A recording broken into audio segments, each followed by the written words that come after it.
Selamat datang di channel YouTube saya, para pendidik yang berdedikasi dan pembelajar yang tak kenal lelah.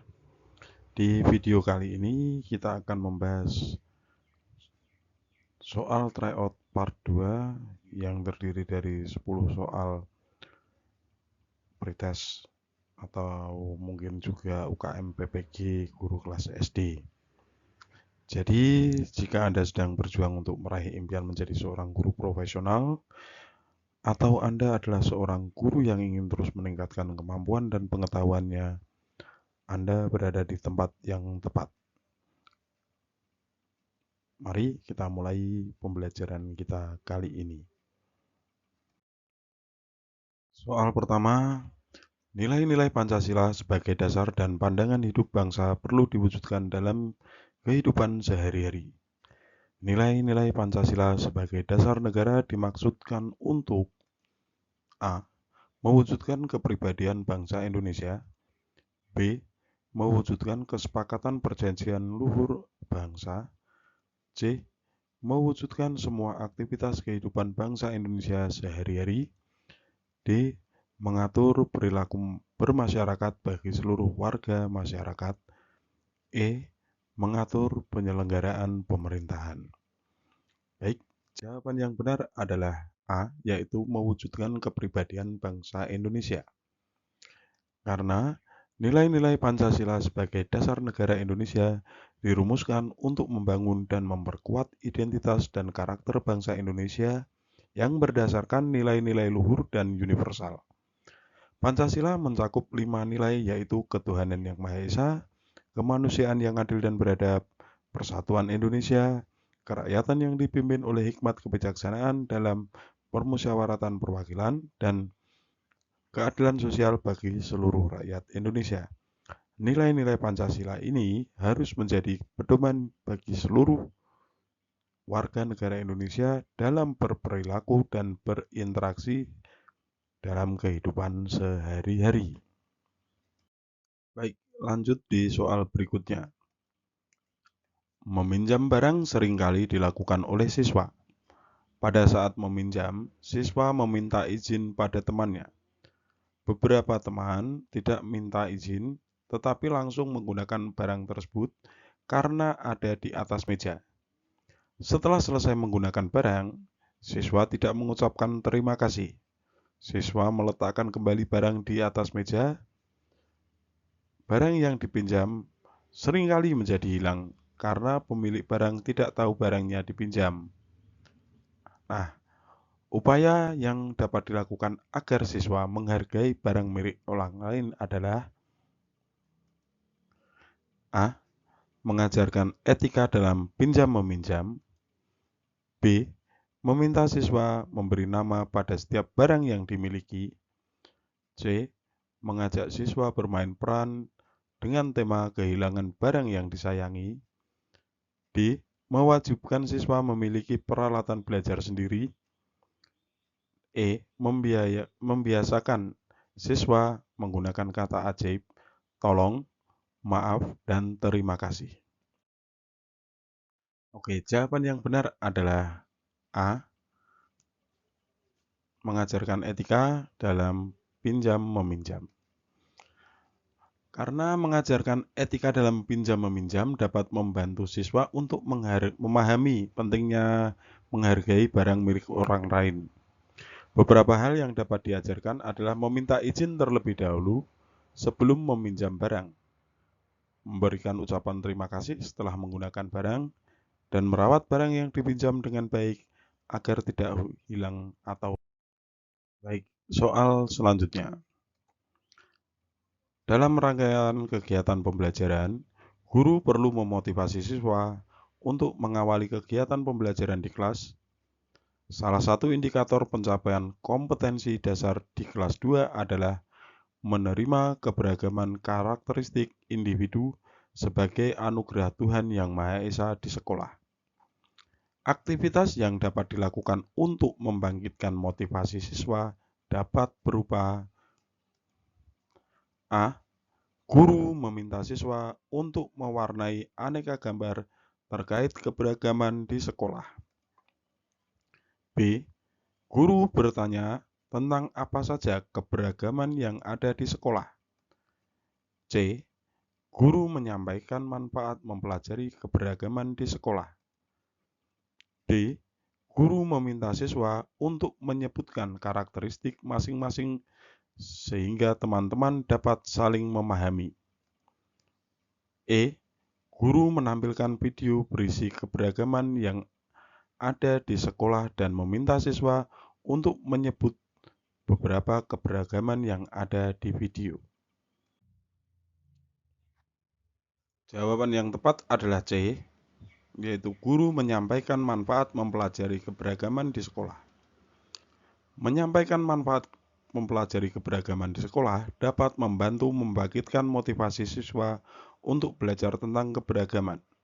Guru dapat menjelaskan bahwa dengan memahami keberagaman, siswa dapat belajar untuk menerima perbedaan individu dan menghargai karakteristik yang membuat setiap individu unik. Selain itu, dengan memahami keberagaman, siswa juga dapat belajar untuk berkomunikasi dan bekerja sama dengan orang-orang yang memiliki latar belakang dan karakteristik yang berbeda. Pada pilihan A, guru meminta siswa untuk mewarnai aneka gambar terkait keberagaman di sekolah, dan pilihan E, guru menampilkan video berisi keberagaman yang ada di sekolah dan meminta siswa untuk menyebut beberapa keberagaman yang ada di video, mungkin dapat membantu memvisualisasikan keberagaman. Namun, tidak secara langsung membahas manfaat mempelajari keberagaman. Pada pilihan B, guru bertanya tentang apa saja keberagaman yang ada di sekolah, dan pilihan D, guru meminta siswa untuk menyebutkan karakteristik masing-masing sehingga teman-teman saling dapat memahami. Juga merupakan kegiatan yang baik untuk dilakukan, namun tidak secara langsung membahas manfaat mempelajari keberagaman. Soal selanjutnya. Seorang guru kelas 5 semester 2 pada muatan PPKN dengan kompetensi dasar 3.3 menelaah keberagaman sosial budaya masyarakat. Bahan ajar berbasis ICT yang dapat digunakan adalah A. Video karapan sapi dari Madura. B. Mind mapping keberagaman sosial budaya yang harus dituliskan pada lembar kertas yang dibagikan guru. C. PowerPoint tentang keberagaman sosial budaya masyarakat. D. WhatsApp tentang kasus viral kehidupan artis. E. Google Earth keragaman sosial budaya. Baik, jawaban yang paling benar adalah C. PowerPoint tentang keberagaman sosial budaya masyarakat. Dalam memilih bahan ajar berbasis ICT untuk muatan PPKN dengan kompetensi dasar 3.3 menelaah keberagaman sosial budaya masyarakat, pilihan yang paling tepat itu adalah opsi C, yaitu PowerPoint tentang keberagaman sosial budaya masyarakat. Karena dengan PowerPoint tentang keberagaman sosial budaya masyarakat, ini merupakan pilihan yang paling baik karena PowerPoint dapat memuat teks, gambar, dan memungkinkan juga video atau audio untuk menjelaskan konsep keberagaman sosial budaya masyarakat secara lebih komprehensif. Guru dapat mengatur konten dengan cara yang interaktif dan menarik untuk memfasilitasi pemahaman siswa. Dalam hal ini, penggunaan PowerPoint dapat dibuat dengan cermat oleh guru, akan memungkinkan untuk menyampaikan informasi tentang keberagaman sosial budaya masyarakat secara lebih terstruktur dan interaktif, sehingga siswa dapat memahami dengan lebih baik konsep tersebut. Lanjut soal berikutnya. Pak Mariono adalah seorang guru kelas 4 sekolah dasar, menyusun perangkat pembelajaran dengan mengembangkan indikator mendemonstrasikan manfaat gaya otot dalam kehidupan sehari-hari. Alat evaluasi yang tepat untuk mengukur pencapaian keterampilan peserta didik atau siswa berdasarkan indikator tersebut adalah A. Lembar pengamatan sikap untuk melihat proses membuat laporan tentang penggunaan gaya otot dalam kehidupan sehari-hari. B. Lembar checklist untuk melihat siswa memperagakan penggunaan gaya otot dalam kehidupan sehari-hari.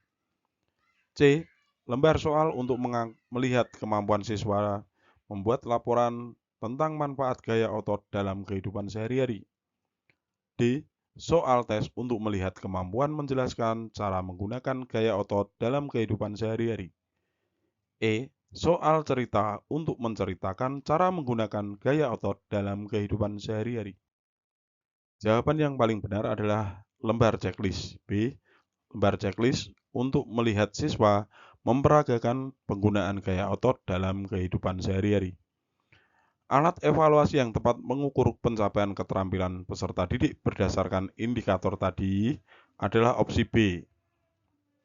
Lembar checklist untuk melihat memperagakan penggunaan gaya otot dalam kehidupan sehari-hari merupakan opsi yang cocok karena dengan lembar checklist, guru dapat mencatat dan memeriksa secara sistematis apakah siswa yang memperagakan penggunaan gaya otot dalam kehidupan sehari-hari yang relevan. Guru dapat mengamati dan menilai apakah siswa mampu mendemonstrasikan penggunaan gaya otot dengan benar dan memahami manfaatnya. Dengan menggunakan lembar checklist, guru dapat mengamati secara langsung bagaimana siswa menggunakan gaya otot dalam kehidupan sehari-hari dan menilai pencapaian keterampilan mereka berdasarkan indikator yang ditetapkan. Soal selanjutnya. Bu Ani mengajar matematika di kelas 4. Salah satu indikator ketercapaian pembelajaran matematika kelas 4 adalah menentukan faktor suatu bilangan. Dalam setiap pembelajaran, idealnya dilakukan penilaian proses. Kegiatan berikut yang kurang sesuai dengan penilaian proses untuk indikator tersebut adalah A. Meminta siswa memberikan contoh dan non-contoh faktor suatu bilangan. B. Meminta siswa untuk membuat peta konsep tentang faktor suatu bilangan. C. Meminta siswa membuat pohon faktor bilangan tertentu di akhir pembelajaran. D. Mengamati proses diskusi siswa melakukan pencarian faktor bilangan. E. Memberikan exit slips tentang faktor suatu bilangan. Baik, jawaban yang paling benar adalah C. Meminta siswa membuat pohon faktor bilangan tertentu di akhir pembelajaran. Meminta siswa membuat pohon faktor bilangan tertentu di akhir pembelajaran, kegiatan ini kurang sesuai untuk menilai proses belajar siswa karena hanya meminta siswa untuk membuat pohon faktor bilangan tertentu. Ini tidak melibatkan interaksi, penalaran, atau pemikiran yang kritis dan yang lebih mendalam tentang konsep faktor bilangan. Opsi C yang hanya meminta siswa membuat pohon faktor bilangan tertentu mungkin kurang mampu mengevaluasi proses belajar siswa yang baik. Kegiatan yang lebih interaktif seperti diskusi atau pemberian tugas yang membutuhkan penalaran dan pemikiran kritis dapat memberikan informasi yang lebih komprehensif tentang proses belajar siswa dalam menentukan faktor suatu bilangan. Oke, lanjut di soal berikutnya. Berdasarkan kemampuan mengikat anggota masyarakat, norma sosial dapat dikelompokkan dalam beberapa macam, yaitu usage, folkways, mores, dan custom. Contoh penerapan yang termasuk custom adalah A. Rambu Solo di Toraja sebagai penghormatan orang mati. B. Mendahulukan orang lanjut usia saat duduk di bus kota. C. Menghormati dan mendahulukan orang yang lebih tua. D. Orang yang bersendawa ketika sedang makan dianggap tidak sopan. E. Dilarang membunuh dan mencuri. Jawaban yang paling tepat adalah A. Rambu Solo di Toraja sebagai penghormatan terhadap orang mati. Custom adalah jenis norma yang berkaitan dengan praktik dan tradisi yang diikuti oleh masyarakat. Mereka merupakan kebiasaan yang mapan dan diterima secara luas dalam suatu kelompok atau budaya tertentu. Custom mencerminkan tata cara, ritual, atau perilaku yang dianggap penting dan diwariskan dari generasi ke generasi. Dalam konteks yang diberikan, Rambu Solo di Toraja adalah praktik penghormatan terhadap orang mati yang dilakukan oleh masyarakat Toraja di Sulawesi Selatan, Indonesia. Rambu Solo adalah serangkaian upacara pemakaman yang melibatkan prosesi pemakaman, ritual, dan tata cara yang khusus. Ini adalah contoh custom karena merupakan tradisi yang mapan dan dihormati oleh masyarakat Toraja sebagai bagian dari warisan budaya mereka. Soal selanjutnya.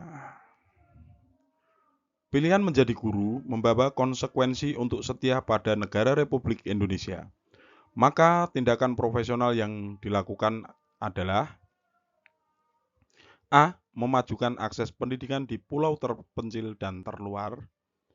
B. Selalu mengikuti dan melaksanakan perintah lisan atasan. C. Menjaga rahasia negara sesuai kewenangannya. D. Selalu menggunakan pendekatan akademik dalam mengajar. E. Melakukan pertukaran guru berpengalaman di daerah terpencil. Jawaban yang paling tepat adalah C. Menjaga rahasia negara sesuai dengan kewenangannya. Sebagai seorang guru, menjaga rahasia negara merupakan tanggung jawab profesional yang penting. Hal ini berarti guru harus mematuhi dan melaksanakan aturan serta kebijakan yang mengatur rahasia negara, termasuk informasi yang sensitif dan terkait dengan keamanan nasional. Jadi rahasia negara sesuai dengan kewenangannya adalah tindakan profesional yang menunjukkan kesetiaan pada negara Republik Indonesia. Soal berikutnya. Pada barisan bilangan berikut mempunyai aturan tertentu yaitu -9, lalu -5, lalu -1, terus dilanjutkan 3 dan seterusnya. Jika bilangan 291 merupakan bagian dari barisan bilangan tersebut, maka 291 adalah suku ke, ini soal matematika ya, A 76, B 75, C 70, D 71, dan E 77. Baik, jawaban yang benar adalah A, suku ke-76. Dalam pembahasannya seperti ini ya. Dalam barisan bilangan tersebut, setiap suku diperoleh dengan menambahkan 4 pada suku sebelumnya. Dengan pola barisan -9 ditambah 4 menjadi -5. Lalu -5 ditambah 4 menjadi -1 dan seterusnya. Nah, di sini kita harus mencari bilangan 291 itu suku keberapa. Untuk itu kita bisa menggunakan rumus suku ke N sama dengan -9 yaitu suku pertama ditambah dalam kurung N -1 dikali 4. Ini rumus untuk mencari suku ya.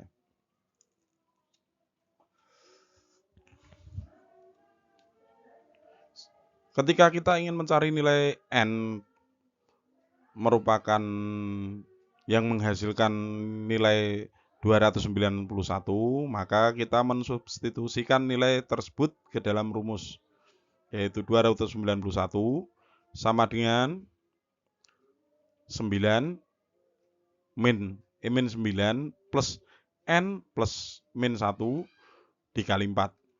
Sehingga menghasilkan seperti ini substitusinya. 9 ini -9 ini geser ke kiri menjadi 291 plus 9 karena tadi negatif pindah tempat menjadi positif sehingga 291 ditambah 9 hasilnya 300. 300 sama dengan N-1 dikali 4. Nah, kita bagi 4, 300 dibagi 4 ketemu 75. Jadi 75 sama dengan N-1. Kita substitusikan lagi menjadi 76 plus N. Nah, 76 ini berasal dari negatif satunya ini berpindah menjadi positif ditambahkan ke 75. Oke, soal selanjutnya. Pembelajaran nilai tempat selama ini yang lebih pada sekedar membaca posisi angka tanpa memahami maknanya. Sebagai contoh adalah membaca bahwa 347 itu terdiri dari 300-an, 40-an, dan 7 satuan. Dalam hal ini, siswa cenderung menghafalkan bahwa satu angka paling kanan itu satuan, satu angka kedua dari kanan adalah puluhan, dan satu angka ketiga dari kanan adalah ribuan, dan seterusnya. Hal ini mengakibatkan banyak siswa yang bingung dengan konsep nilai tempat. Sebagai contoh adalah ketika mereka diminta menuliskan bilangan yang terdiri dari 2 ribuan, 12 ratusan, dan 5 satuan. Maka yang mereka tuliskan adalah 2, 12, 5 atau 2125. Jika diminta untuk memperbaiki kegiatan inti ini, pembelajaran topik nilai tempat, maka langkah yang tepat adalah A. Menggunakan PowerPoint untuk menayangkan berbagai bilangan ratusan yang disertai dengan narasi suara tentang cara membacanya. B. Menggunakan permainan mengikat setiap 10 sedotan menjadi satu ikatan kecil, lalu 10 ikatan kecil menjadi satu ikatan yang lebih besar. C. Meminta anak mencermati dan menuliskan bilangan-bilangan yang ada di sekitar mereka, misalkan pada kemasan makanan. D. Mengajarkan nilai tempat dengan menyusun kartu angka menjadi bilangan yang terdiri dari 3 angka. E. Meminta anak menghafalkan dan menuliskan bilangan 1 sampai 100. Jawaban yang paling benar adalah C. Meminta anak mencermati dan menuliskan bilangan-bilangan yang ada di sekitar mereka, misalkan pada kemasan makanan.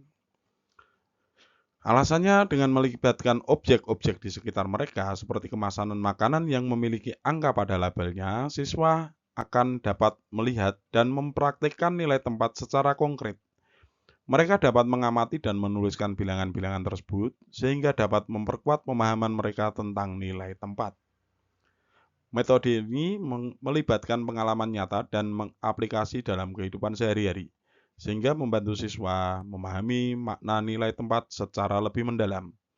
Selain itu, sistem ini juga memungkinkan siswa untuk melihat hubungan antara bilangan-bilangan yang mereka temui sehari-hari dengan nilai tempat. Opsi lainnya seperti menggunakan PowerPoint, permainan, atau menyusun kartu angka juga berguna untuk memperkuat pemahaman siswa tentang nilai tempat. Namun, menggunakan objek nyata dalam kehidupan sehari-hari lebih memberikan konteks yang relevan dan dapat membuat pemahaman siswa lebih konkret. Sekian dan terima kasih atas waktunya untuk menonton penjelasan dan pembahasan 10 soal tryout UKM PPG atau Pretest PPG. Sekian terima kasih. Jangan lupa like dan subscribe serta di-share.